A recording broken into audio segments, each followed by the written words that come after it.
Fait que certains arguments avancés par William seront peut-être repris intégralement de la même manière par moi. Ne vous étonnez pas de cela. Je voudrais dédicacer cette plaidoirie à ma voisine d'hier soir.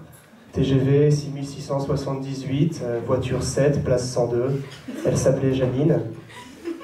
Donc hier soir, dans le train entre Paris et Lyon, au moment où j'étais en train de me prendre la tête à me dire mais comment je vais bien pouvoir traiter ce sujet, j'ai eu une révélation. Ma voisine, très gentiment, a sorti un paquet de curly de son sac à dos rouge.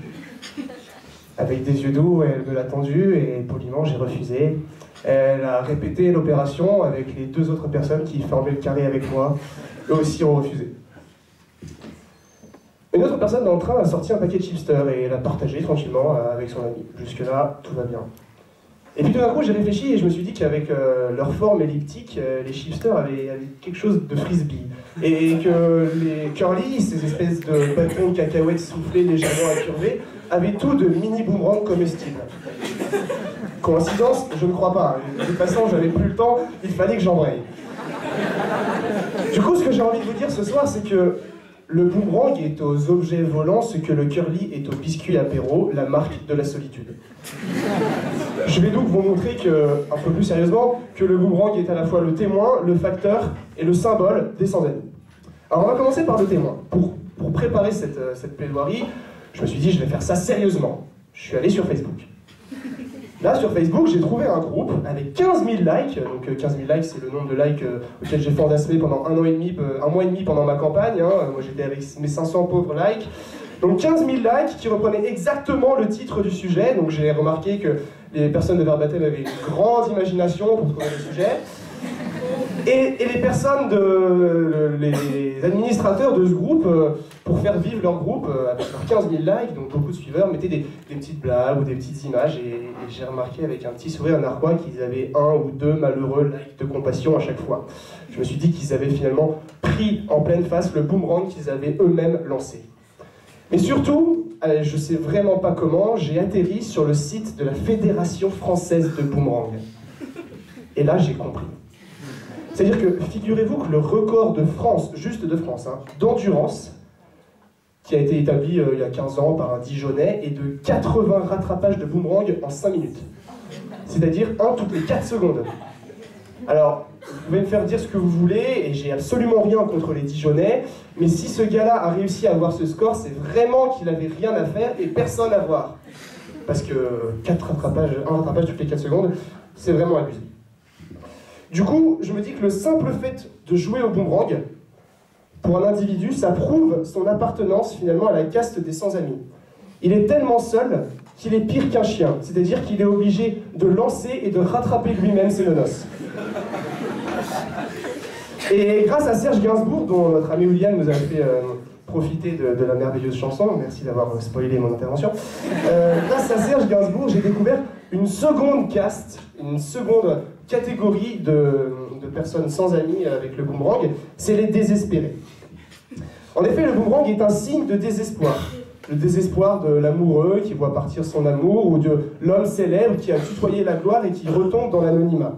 Et lancer son boomerang, ça serait le geste ultime de l'homme au comble du malheur qui jette son filet un peu comme ça à l'aveuglette en disant qu'il y a bien quelque chose qui va revenir et peu importe qu'est-ce que c'est, tant que ça lui rapporte quelque chose. Voilà, c'est ce geste de désespoir là. Donc, le témoin, j'en ai fini. Après le boomerang témoin, il y a le boomerang facteur. Et quand je parle du boomerang facteur, je ne parle pas d'un nouveau type de distribution du courrier de la poste inventé par Gaston Lagaffe. Non, c'est le boomerang en tant que responsable de la solitude de l'individu. Une légende aborigène raconte que l'homme qui a créé le boomerang l'a créé parce qu'il n'avait pas du tout confiance en son ami pour qu'il rattrape le frisbee.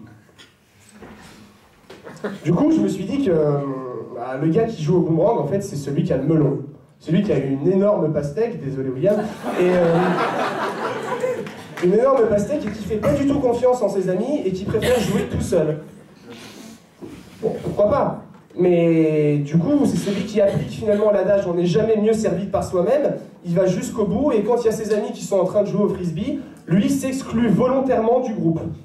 Finalement, le boomerang, c'est une sorte de sabre moderne du samouraï pour faire un harakiri social, totalement dans son coin. Bon, l'exclusion ici est volontaire, mais elle peut être involontaire. En effet, avant d'être un jeu, le boomerang est avant tout une arme utilisée par les primitifs pour chasser. Et là, il faut dire quelque chose, c'est vraiment une arme de fouine. C'est vraiment le sniper avec silencieux de l'Antiquité, c'est-à-dire que le chasseur aborigène, il n'est pas vu de sa proie, il lance un peu au pif, ça revient et personne n'est au courant. Donc avec de tels comportements, difficile de se faire des amis. Enfin, c'est mon dernier point et le plus important, je voudrais parler du boomerang comme symbole. On parle souvent de la génération baby-boom, de la génération Y, la génération disco, la génération Y. Aujourd'hui, je voudrais parler de la génération boomerang. Une génération qui est composée d'amitié virtuelle et d'individualisme. Cette génération, c'est la nôtre, et c'est surtout, et ça sera surtout, celle de nos petits frères et de nos petites sœurs. Individualisme, pourquoi? Parce que, plongé dans les lecteurs MP3, les jeux vidéo, cette génération s'enferme finalement dans une sorte de nombrilisme, et le boomerang est l'ancêtre de la Game Boy, en fait. C'est l'ancêtre en bois qui permet de jouer et de croire qu'on est en autosuffisance, en autogestion, et qu'on n'a pas besoin des autres pour vivre. Donc, boomerang, symbole de cet individualisme. Mais la deuxième caractéristique de ce que j'appelle la génération boomerang, et William en a parlé, ce sont les amitiés virtuelles. Facebook, Twitter et tous les médias sociaux, on se sent très puissant parce qu'il suffit d'un clic pour avoir des amis, mais il suffit également d'un autre clic pour ne plus en avoir. Et puis, une fois l'ordinateur ou le téléphone éteint, l'homme se retrouve confronté finalement à la solitude et se rend compte, comme encore une fois le disait William, je ne sais pas pourquoi il a utilisé autant de mes arguments pour ma partie, mais c'est pas grave, il se rend compte qu'il est finalement tout seul. Finalement, en fait, l'individu de la génération boomerang, et j'aimerais que vous suiviez un petit peu le trajet, c'est celui qui a lancé son boomerang dans un premier temps, dans l'espoir d'élargir sa popularité, d'élargir son cercle d'amis.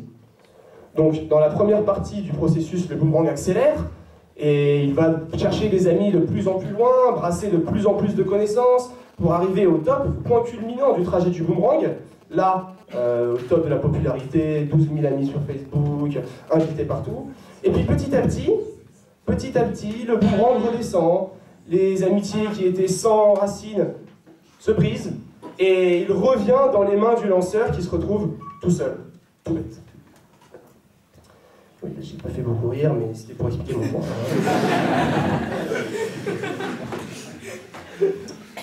En conclusion, je voudrais dire que l'individu qui utilise le boomerang est sans amis, mais pas sans idées.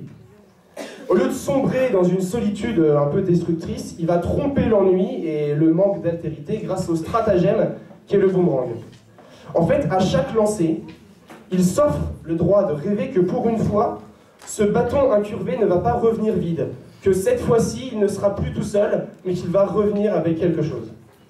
Le boomerang est alors la planche de salut du sans-ami, son moyen de survie, et le premier pas vers la route qui le mène au frisbee. Merci beaucoup.